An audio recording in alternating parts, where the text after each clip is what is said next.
Unang-una po, bakit naman sasabihin na nagda-divert na naman ang attention?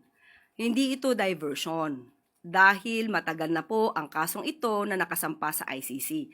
Hindi pa nga po si Pangulong Marcos Jr. ay naisampa na ito.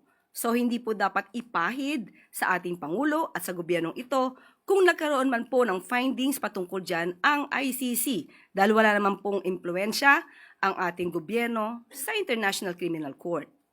At kung sasabihin nila na diversion, unang-una, uulitin ko po ulit.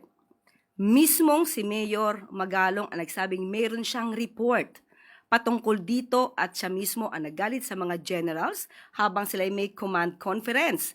So even before, mayroon ng findings na mali ang ginawa sa EJK. So mas maganda po, bilang kayo'y taga-media, hanapin niyo po kay Mayor Magalong yung nasabi niyang report.